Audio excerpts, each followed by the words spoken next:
Hi there, welcome back to Build-A-Stitch. I'm going to set up another little vine and do a different type of knot. It's a little bit different than a French knot. So it's another good one for all of these kinds of flower impressions.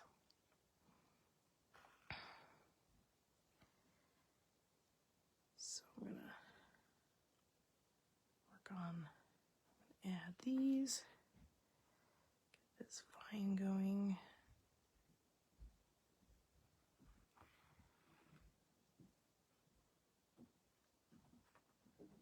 Making big stitches today, apparently. Really big.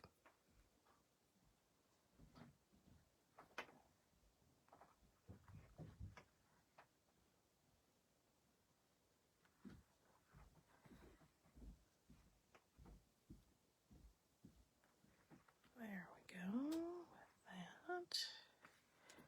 One more the other way.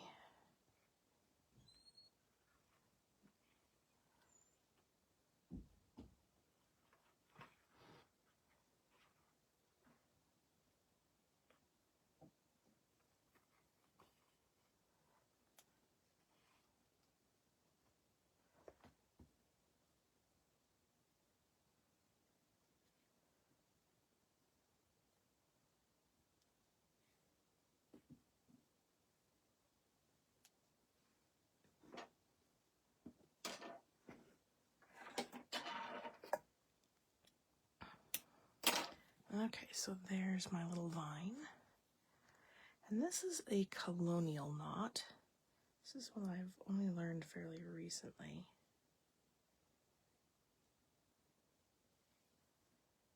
It just has a slightly different look than a French knot. So for this one, come up, and then you go underneath the thread, and then you basically just wrap the needle around it. This is partly why I don't do it a lot, because I'm not, like, it always feels like awkward. So you go underneath so that your needle is clearly underneath the thread. I always feel like I need 3 hands for this one. And then you wrap the thread, and I like to kind of pull the end of it here just to kind of get it there. You wrap it around the needle from the back, I think, yeah, from the back, and then around the front in a figure 8. And so you can see, if I can pull this out, it looks like a figure 8 there. Maybe I can zoom in just a little bit more. There we go. And pull that like that a little bit more so you can really see. So like a figure 8. And then you carefully slide it down and go back in where you started.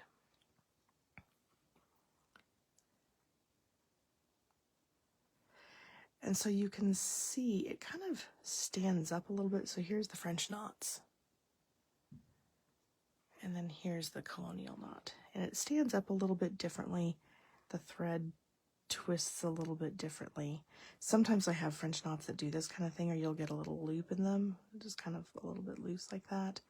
But that doesn't really happen with the colonial knots the same. So it's just another alternative for you. And sometimes I like those looped French knots, although I always have a hard time doing it consistently. So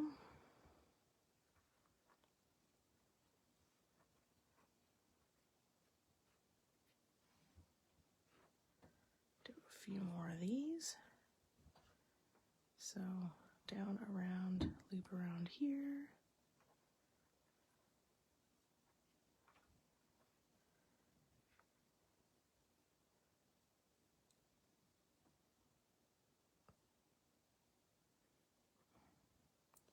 And then hold it down as you pull that through.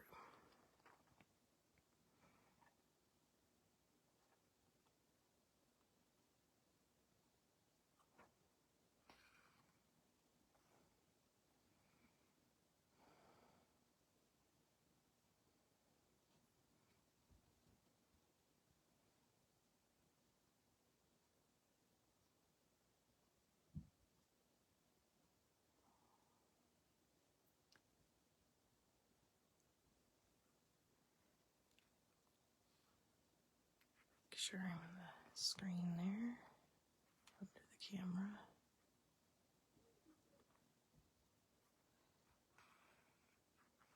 Yeah, that one I did get a tiny loop in, but it's not quite the same as what happens with the French knots a lot.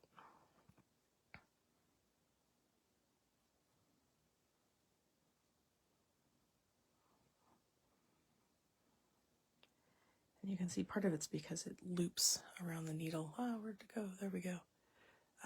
Like that.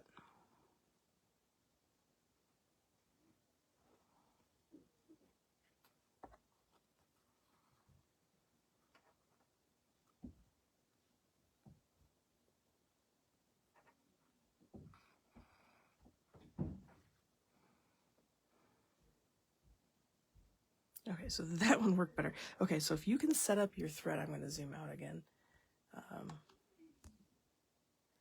If you can set your thread up like this, which is, I think, easier to do when it's a little bit shorter, so you can see it's kind of coming out and around like that, then it makes it a little bit easier to keep it in your right hand and then wrap the thread around in your left if you are right-handed. If you are left-handed, I'm still figuring out how to do these things left-handed, so I don't have suggestions yet. So there that is with colonial knots. I'm going to tie this off and then set up another one. We'll do a couple, maybe a couple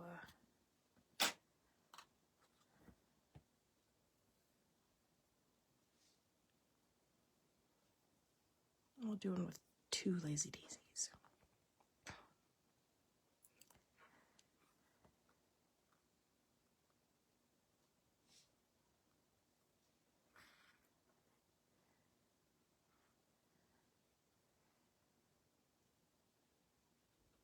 So, do the buttonhole stitches again here, kind of the wandering buttonhole.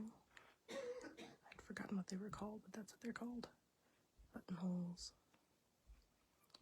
I was thinking fly stitch, but fly stitches have the long tail. They look like Ys.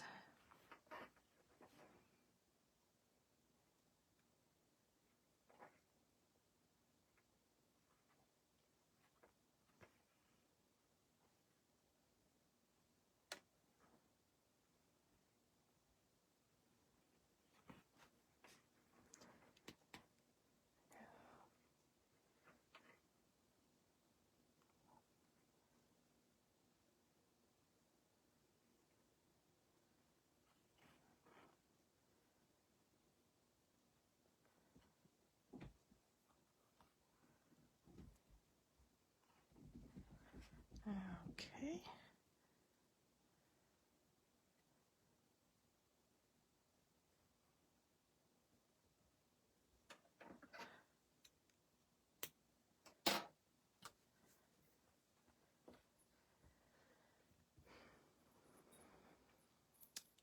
Okay, and now we're gonna do these with 2 little French knots.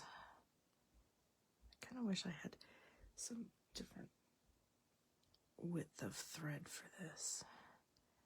Because one of the other things you can do, like I'm just using number 8 pearl cotton for all of this right now because it's just what I had.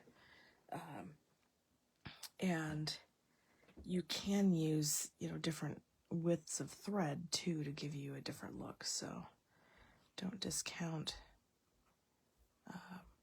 how thread can change how things look. So now I'm going to do 2 French knots here. or not French knots, lazy daisies.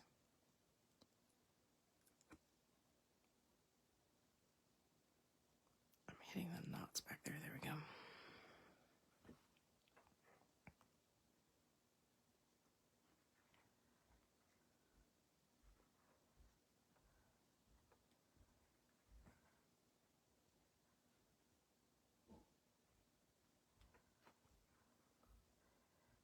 Okay. That one's a little bit, did those a little bit uneven. And the nice thing with this is that, you know, if I go this way with this stitch, then it's going to hit this. And so I can just angle it a little bit differently. Because, you know, if you look at a flower, it's not going to be perfect from a distance. They look like they're perfect. When you look up close, there's always little imperfections in them. And that's okay. This one's a little bit bigger, actually, than I think I would like to. But I will stick with it. So.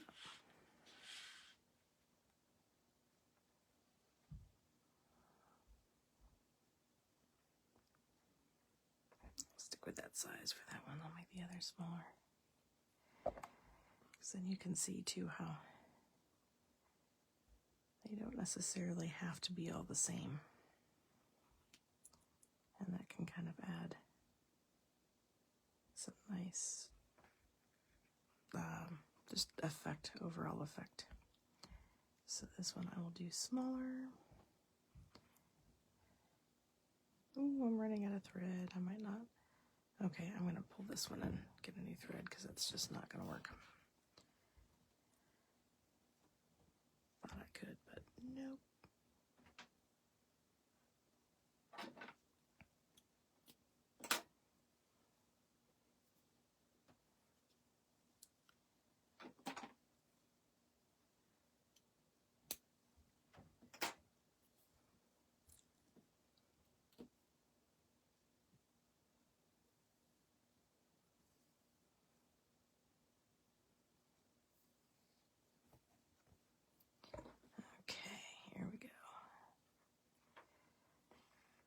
I was actually going to make that one even shorter, I think. See how small we can make a lazy daisy with 8 pearl cotton.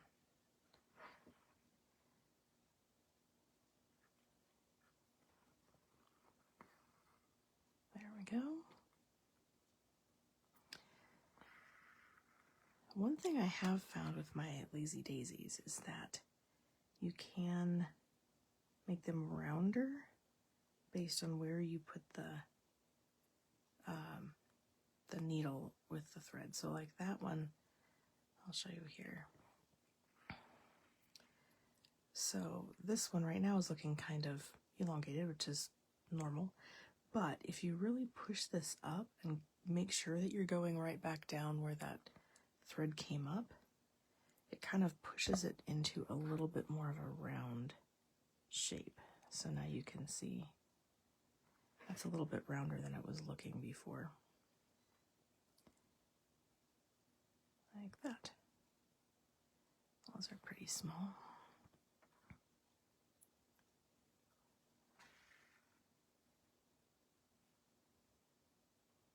Well, let's try this one. This is going to be really tiny. This is going to be the varied size lazy daisy one, as well as the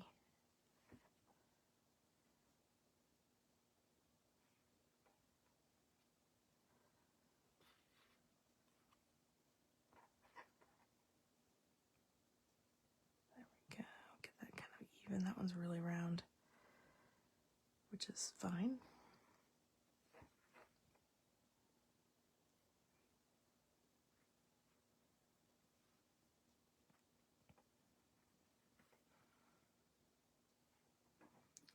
Little kind of tiny ones here. There we go. Okay, so now we've added a little bit more compared to the others. There's the colonial knots, straight stitches, single lazy daisies, French knots. So you can see we're kind of adding more to them as we go. So anyway, I'm going to stop there for today. Have a fantastic rest of your day.